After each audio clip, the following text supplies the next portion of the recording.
Hello friends, good morning to all of you. आज है 12 फरवरी और 12 फरवरी के सारे top current affairs with map and general studies के स्टडी के साथ हम पढ़ेंगे, देखेंगे। 200 से 300 अलग से फैक्ट्स जो होंगे उसे रिवीजन करेंगे और इसकी पीडीएफ और बाकी सारी पीडीएफ मैंने टेलीग्राम पे पहले ही भेज दी है। तो one day exam point channel को सब्सक्राइब करें, इस वीडियो को लाइक कर दें, साथ ही साथ दोस्तों को भी शेयर करें जो भी आपके पास प्लेटफॉर्म है उनसे। इस मंथ के एंड में सारे पीडीएफ जैसे मैंने भेजा था जनवरी के लास्ट में लगभग 65 फ्री पीडीएफ सेंड किया था, वैसे ही फरवरी के लास्ट में मैं ये सेंड करूँगा। For any doubt please ask on Instagram, Facebook और लाइव क्विज़ के लिए ज्वाइन करें हमारा टेलीग्राम जिसका लिंक डिस्क्रिप्शन में है। भारत ने किस देश को पारगमन यातायात की सुविधा दी है, मतलब transit facility? India gives transit facility to which country? तो भारत ट्रांजिट फैसिलिटी उसको ही दे सकता है जिसके रास्ते भारत से जुड़े हों, तो वो है नेपाल। अब इस चीज़ को ज़रा समझते हैं और तब समझते हुए हम लोग निकलेंगे। देखिए, ये है नेपाल। नेपाल हर तरफ से मतलब 3 तरीके से भारत से घिरा हुआ है और चौथा जो इनका है वो है चाइना। तो ये ट्रांजिट इसलिए भारत ने इसे एक्सेस दिया है क्योंकि समुद्र के रास्ते अगर इनके नागरिकों के कुछ सामान आते हैं, कुछ भी आता है, तो वो नेपाल उसको एक्सेस कर पाएगा। ठीक है, ये आपको ध्यान रखना है। ट्रांजिट का मतलब ये होता है ट्रांजिट फैसिलिटी। नेक्स्ट है, नेपाल की राजधानी है काठमांडू और वहाँ के प्रेसिडेंट कौन है? केपी शर्मा ओली। और विद्या देवी भंडारी वहाँ के कौन है? विद्या देवी भंडारी वहाँ की हेड ऑफ द पीएम है केपी शर्मा ओली और विद्या देवी भंडारी राष्ट्रपति। ये 2 चीज़ें याद रखिएगा। नेपाल में दुनिया की सबसे ऊंची चोटी है माउंट एवरेस्ट। क्या नाम है उसका? Mount Everest. नेक्स्ट क्वेश्चन देखते हैं। न्यूजीलैंड ने किस देश के साथ संबंधों को रद्द कर दिया? New Zealand cancelled relationship with which country? तो ये कंट्री है म्यांमार। और म्यांमार के बारे में आपको पता ही है, यहाँ पे मिलिट्री रूल लग गया है, लोकतंत्र ख़त्म हो गया और 1 साल का इमरजेंसी लगा दिया गया है। साथ ही साथ अमेरिका ने अभी बहुत सारे सैंक्शन लगाए हैं म्यांमार पे। तो जो भी लोकतंत्र के समर्थक देश हैं, मैक्सिमम देश जो हैं इनके खिलाफ में जा रहे हैं। और म्यांमार है कहाँ पे? तो ये म्यांमार का पुराना नाम है बर्मा, जहाँ पे पहले अंगकोर वाट मंदिर, जो कि दुनिया का सबसे प्राचीन हिंदू टेम्पल है, अंकोर वाट मंदिर यहीं पे है बर्मा में। ठीक है, तो ये है बर्मा और इसके नया नाम है म्यांमार, जिसकी राजधानी है नैपीडाउ। नैपीडाउ और क्यात यहाँ की करेंसी है। बहुत न्यूज़ में चल रहा है, इसलिए याद रखिए। ठीक है, इसका पुराना नाम रंगून यंगून भी कहते हैं, लेकिन अब चूंकि ये यूज़ में नहीं होता है, बट आपको जानना चाहिए। भारत के कौन कौन से ऐसे स्टेट हैं जो इनसे लगते हैं? तो नागालैंड है, मणिपुर है और मिजोरम है। ये तीनों म्यांमार बॉर्डर से लगते हैं। चलिए, ऑपरेशन सनराइज आपने सुना होगा, भारतीय आर्मी ने म्यांमार बॉर्डर पे ही किया था। किस देश की सेना कोविड-19 परीक्षण के लिए कुत्तों को तैनात करेगी? तो army of which country appointed dogs for testing कोविड-19? ये कुछ इस तरीके से समझना है कि जो पॉजिटिव लोग होंगे उनकी ये अलग से पहचान करने के काम में आएगा। ठीक है, ये टेस्ट तो नहीं करेगा जिस तरीके से डॉक्टर या कंपाउंडर करते हैं, बट ये उसको पहचान करने में हेल्प करेगा। तो ये होगा भारत के द्वारा ये किया जाएगा। भारत की 3 डिफेंस फोर्सेज हैं, तीनों के हेड जैसे एडमिरल, एयर चीफ मार्शल और जनरल, तीनों का नाम आपको याद होना चाहिए। अभी वीडियो को पॉज करिए और तीनों का नाम मुझे कमेंट बॉक्स में कमेंट करके बताइए। तो अब देखते हैं, एयरफोर्स डे मनाते हैं हम 8 अक्टूबर को। दूसरा है नेवी 4 दिसंबर। और आर्मी डे जो मनाते हैं वो मनाते हैं 15 जनवरी। ठीक है, ये तीनों दिवस भी याद रखना है आपको। नेक्स्ट क्वेश्चन देखते हैं, राष्ट्रीय बागवानी मेला 2021 कहाँ शुरू हुआ है? तो राष्ट्रीय बागवानी मेला, हॉर्टिकल्चर या गार्डनिंग मेला, ये बेंगलुरु में शुरू किया गया। बेंगलुरु में शुरू करने का मतलब है कि ये जो है कर्नाटका की राजधानी है बेंगलुरु। इसे भारत का सिलिकॉन वैली भी कहते हैं क्योंकि आईटी सेक्टर की मैक्सिमम कंपनियां यहाँ पे तैनात हैं। और बेंगलुरु ऑफिशियल लोगो लॉन्च करने वाला भारत का पहला शहर है। ठीक है, चलिए कर्नाटक को देखते हैं। कर्नाटक के बारे में, भारत का पहला खिलौना विनिर्माण क्लस्टर, ठीक है, टॉय मैन्युफैक्चरिंग क्लस्टर यहाँ बनाया गया है। वीर सावरकर फ्लाईओवर का निर्माण किया गया है। नेक्स्ट है कोरोना वॉच ऐप लॉन्च किया गया था सबसे पहले कर्नाटका सरकार के द्वारा। क्या लॉन्च किया गया था? Corona watch app. नेक्स्ट है कोविड-19 राहत कोष के लिए ऑनलाइन शतरंज टूर्नामेंट। अलमट्टी डैम जो है ये कृष्णा रिवर पे है, बहुत सारे एग्जाम में वीवीआई है, पूछा गया है। और ये कहाँ है? कर्नाटक में है। कृष्णराज सागर डैम कहाँ है? कर्नाटक में है। और कावेरी नदी कहाँ से निकलती है? तो ब्रह्मगिरी हिल्स कर्नाटका से, ये भी निकलती है ब्रह्मगिरी से। कोगाड़ू डिस्ट्रिक्ट का नाम है कोगाड़ू और उस पहाड़ का नाम है ब्रह्मगिरी जहाँ से निकलती है। ठीक है, अलमट्टी डैम कृष्णा रिवर, कृष्णराज सागर डैम कावेरी नदी पे, दोनों ट्रिक से आपको याद हो जाएगा। यहाँ पे एक प्रोग्राम लॉन्च किया गया था प्राणवायु कार्यक्रम। और नेक्स्ट है राज्य स्वास्थ्य रजिस्टर परियोजना, स्टेट हेल्थ रजिस्टर प्रोग्राम, जन सेवक योजना, नेकर सम्मान योजना, ये सब कर्नाटका सरकार के देन है। कर्नाटका के सीएम हैं YS येदुरप्पा और वजुभाई वाला यहाँ के गवर्नर हैं। नेक्स्ट,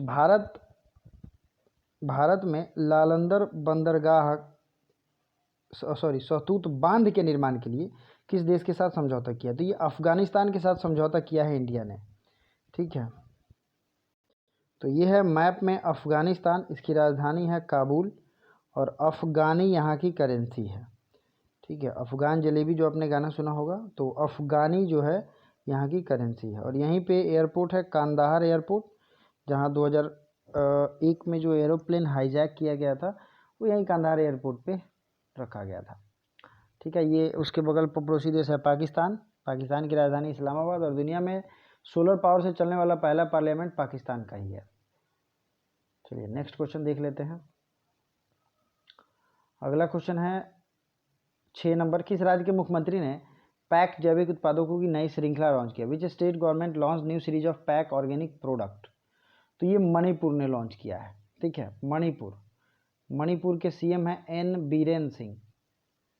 और मणिपुर को हम लोग मैप में भी देखेंगे। कौन सा देश सबसे बड़े अपतटीय फार्म का निर्माण करेगा? Which country will build the biggest offshore farm? तो ये अपतटीय फार्म बनाएगा दक्षिण कोरिया। दक्षिण कोरिया की राजधानी कहाँ है? सियोल। ठीक है, और नॉर्थ कोरिया की है प्योंगयांग। HAL ने मतलब हिंदुस्तान एरोनॉटिकल लिमिटेड ने भारत के 2 महत्वपूर्ण क्षेत्रों में सहयोग के लिए किस कंपनी के साथ समझौता किया है? तो ये किया है रॉल्स रॉयस, जो कार मैन्युफैक्चरिंग कंपनी है रॉल्स रॉयस, उसके साथ समझौता किया गया है HAL ने, हिंदुस्तान एरोनॉटिक्स लिमिटेड ने। पहली बार कहाँ जन सुनवाई कार्यक्रम लॉन्च किया गया है? तो पहली बार जन सुनवाई कार्यक्रम लॉन्च किया गया है जम्मू कश्मीर में। जम्मू कश्मीर को आप देख लीजिए, मैं अभी मैप में आपको दिखाऊंगा, टोटल चीज़ें आपको क्लियर हो जाएंगी। ये है ऊपर का भारत का जो एक तरीके से हेड है जम्मू एंड कश्मीर। सबसे ऊपर पहाड़ी इलाका यहीं से शुरू होता है, Karakoram range, Ladakh range, Zanskar range, फिर पीर पंजाल रेंज नीचे है। ठीक है, इसी लद्दाख और जास्कर के बीच में सिंधु नदी बहती है। तो ये हिमालयन का मुख्य बात है। आज मैंने इंडिया का फिजिकल मैप इसलिए रखा है कि बहुत से बच्चों को मैप की बेसिक बता सकूं जिनको प्रॉब्लम है। देखिए, ये भारत को पूरे हम लोग 3 भागों में बांट सकते हैं। ये हिमालय का प्रदेश, गंगा का मैदान और पठारी भाग। हिमालय जो है वो इस तरीके से पूरा कवर अप करता है। मैदानी भाग हो गया आपको ये जहाँ नदियाँ ढेर सारी हैं। ठीक है, और पठार हो गया ये ट्रायंगुलर शेप में। मेनली 3 पार्ट होता है अकॉर्डिंग टू NCERT, बट इनके और भी डिवीज़न हैं। जो भी फिजियोलॉजिकल डिवीज़न है हम देखेंगे। ठीक है, आपने उत्तर का हिमालय देखा। फिर अगर बात करते हैं नॉर्थ ईस्ट में, तो यहाँ है पटकाई बूम रेंज और नागा हिल्स। ठीक है, बराइल रेंज भी है नॉर्थ ईस्ट में, और गारो खासी जयंतिया, आप जानते होंगे गारो खासी जयंतिया का नाम सुनोगे, ये मेघालय में स्थित है। फिर मिडिल इंडिया में आते हैं तो थार डेजर्ट है, थार मरुस्थल है। ठीक है, और बात करेंगे लूनी रिवर कहाँ है, तो ये भी राजस्थान में। कच्छ का रण, कच्छ कहाँ है? तो ये है गुजरात में, क्वेश्चन पूछा गया है। फिर बात करेंगे विंध्य रेंज और सतपुरा रेंज, इसके बारे में स्पेशलिटी क्या है? विंध्य और सतपुरा के बीच में नर्मदा नदी बहती है, सतपुरा के नीचे में तापी नदी बहती है, ठीक है। फिर आते हैं गोदावरी, कृष्णा और कावेरी नदियाँ।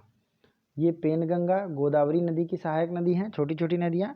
और अब इस पार्ट को समझेंगे तो मैं आपको बता दूं, ये वेस्टर्न घाट है और ये ईस्टर्न घाट है, तो इसका अलग अलग नाम है। जैसे ऊपर वाले का नाम है कोंकण तट और नीचे वाले का कोरोमंडल तट। उसी तरीके से ये ऊपर का हो गया नॉर्दर्न सरकार और ये हो गया कोरोमंडल, और नीचे का इधर का हो गया वेस्ट साइड का मालाबार तट, और ऊपर हो गया कोंकण तट। तो ये एक इम्पॉर्टेंट चीज़ आपको ध्यान में रखनी है, जो कि इंडिया का बेसिक है। फिर नीचे आते हैं तो रामेश्वरम होगा, उसके बाद ये पाक स्टेट होगा जो कि भारत और श्रीलंका को अलग करता है, आइलैंड कंट्री है। अरब सागर में लक्षद्वीप है और अंडमान निकोबार कहाँ है? बे ऑफ बंगाल में, ठीक है। और आई होप आपको बहुत हेल्प मिला होगा, इतने ही से समझने से कुछ बेसिक चीज़ें क्लियर हुई होंगी। नेक्स्ट देखते हैं हाल ही में international day of women's and girls in science कब मनाया गया? तो महिलाओं का दिवस जो है ये मनाया गया 11 फरवरी को। और हाफ बिजली बिल योजना को किस राज्य सरकार ने लॉन्च किया है? तो ये लॉन्च किया है छत्तीसगढ़ ने। छत्तीसगढ़ के अंबिकापुर में पहला कचरा कैफ़े खोला गया था और छत्तीसगढ़ की राजधानी थी नया रायपुर, जिसका नाम बदल के क्या कर दिया गया? अटल नगर। नेक्स्ट है कर्नाटक विधानसभा परिषद के नए अध्यक्ष कौन बने हैं? New speaker of legislative council, तो ये हैं बसवराज होरटी, ये कर्नाटक विधान परिषद के नए अध्यक्ष बने हैं। किस राज्य सरकार ने शिशु मृत्यु दर को कम करने के लिए साहस अभियान शुरू किया है? तो साहस अभियान को शुरू किया था एमपी गवर्नमेंट ने, मध्य प्रदेश सरकार ने, और मध्य प्रदेश सरकार ने ये शुरू किया। मध्य प्रदेश के चौथी बार सीएम बने शिवराज सिंह चौहान। दोस्तों एक चीज़ बात करनी है, जो लोग भी कल कमेंट किए हैं कि राज्य स्पेशल वीडियो लाया जाए जिसमें राज्यों के स्कीम्स, उनके स्पेशल चीज़ें, उनकी ज्योग्राफी से रिलेटेड भी कुछ पॉइंट्स रहेंगे, तो उन सब को मैंने एक जगह कंपाइल कर दिया है और आज ये वीडियो आएगी। तो जिन लोगों को भी ये मैसेज मिल रहा है वो तैयार रहें, क्योंकि वो बहुत ही ज़्यादा इम्पॉर्टेंट वीडियो होगा, ठीक है। तो इस वीडियो के लिए आप सब तैयार रहें। विश्व व्यापार संगठन की पहली डायरेक्टर जनरल कौन बनी है? Who is the new director general of WTO? Ngozi Okonjo-Iweala, नाम थोड़ा इनका अलग है, नागोजी ओकोंजी-इवेला। वर्ल्ड ट्रेड ऑर्गेनाइजेशन, इसका हेडक्वार्टर कहाँ है? तो ये है जिनेवा में, जिनेवा स्विट्ज़रलैंड में है, ठीक है। और इस जिनेवा में और भी चीज़ों का है, जैसे कि WHO का हेडक्वार्टर कहाँ है? तो ये भी जिनेवा में है। सदस्य देश कितने हैं WTO में? तो ये हैं 164। चूँकि ये पहली महिला अध्यक्ष बनी है इसकी, नागोजी ओकोंजो-इवेला, ठीक है। तो ये अपने आप में इम्पोर्टेंट क्वेश्चन है। इसकी स्थापना कब हुई थी? इसकी स्थापना हुई थी 1 जनवरी 1995 को। लेकिन एक क्वेश्चन ये भी पूछा जाता है कि WTO का प्रीडिसेसर ऑर्गेनाइजेशन क्या था, मतलब पूर्व जो ऑर्गेनाइजेशन था उसका नाम क्या था? तो वो था GATT, मतलब GATT। इसको कहते हैं general agreement on trade and tariff. ये चीज़ें जो हैं WTO का प्रीडिसेसर का काम करता है। वर्ल्ड में बहुत सारे ऑर्गेनाइजेशन हैं, जैसे कि यूनेस्को का हेडक्वार्टर कहाँ है? यूनेस्को का पेरिस है। यूनाइटेड नेशंस का हेडक्वार्टर कहाँ है? यूनाइटेड नेशंस बताइए। तो यूनाइटेड नेशंस जो भी लोग लाइव देख रहे हैं वो कमेंट करके मुझे बताएंगे। इसके अलावा ओपेक एक इंटरनेशनल ऑर्गेनाइजेशन है जिसका हेडक्वार्टर है वियना, ठीक है। OIC organisation of Islamic corporation, ये भी काफ़ी न्यूज़ में था, इसका हेडक्वार्टर कहाँ है? ये बताइए, इसका हेडक्वार्टर OIC का, जिसका पाकिस्तान मेंबर है और इंडिया को गेस्ट मेंबर के रूप में बुलाया गया था। चलिए इसको सर्च करिएगा, आप लोग कुछ सर्च करके भी नॉलेज गेन करिए, यूट्यूब का और इस्तेमाल और गूगल का इस्तेमाल करिए। और जो सबसे मेरिटोरियस स्टूडेंट होगा वो OIC का कमेंट करेगा, इसलिए कमेंट करेगा कि उसकी क्यूरियसिटी मैं देखना चाहता हूँ कितना क्यूरियस है। OIC organisation of Islamic cooperation. Ladakh में भारत की पहली भूतापीय ऊर्जा परियोजना का निर्माण कौन सी कंपनी करेगी? तो ये करेगी ONGC, oil and natural gas corporation. ये जो है इसका हेडक्वार्टर है देहरादून में। लद्दाख में जियोथर्मल पावर प्लांट बैठाएगी ONGC। केंद्र सरकार ने किस राज्य में श्रीवल्लीपुत्थूर मोगामलाई अभ्यारण्य को टाइगर रिजर्व बनाने की मंजूरी दे दी है? तो ये टाइगर रिजर्व, इसका नाम है श्रीवल्लीपुत्थूर मोगामलाई, ये बनाया जाएगा तमिलनाडु में। असम के लोक सेवा आयोग के नए अध्यक्ष, मतलब पब्लिक सर्विस कमीशन जो है असम का, उसके नए हेड कौन बने हैं, प्रेसिडेंट कौन बने हैं? राजीव कुमार बोरा। नेक्स्ट है, कौन सा देश 2030 तक दुनिया का सबसे बड़ा पवन ऊर्जा संयंत्र स्थापित करेगा, मतलब विंड पावर प्लांट बनाएगा 2030 तक? तो ये भी बनाएगा दक्षिण कोरिया। ठीक है, दक्षिण कोरिया। स्क्वायर किलोमीटर अब ऑब्जर्वेटरी स्काओ परिषद का मुख्यालय किस देश में होगा? तो ये होगा ब्रिटेन में। ये ऑब्जर्वेटरी एक टाइप का होगा, square observatory, SKOA। Next question है, किस राज्य के पूर्व सेना प्रमुख जनरल कोडंडेरा सुबैया थिमैया को समर्पित एक संग्रहालय बनाया जाएगा? तो ये कर्नाटक में, ये पूर्व सेना प्रमुख हमारे थे, उनके नाम पे एक स्मारक म्यूजियम बनाया जाएगा और रामनाथ कोविंद इसका उद्घाटन करेंगे। तो आज मैंने जो आपसे कमेंट किया है, तीनों सेना प्रमुखों का नाम जरूर कमेंट करिए, मुझे अच्छा लगेगा। Thank you so much. कोई सजेशन हो तो ज़रूर बताइए।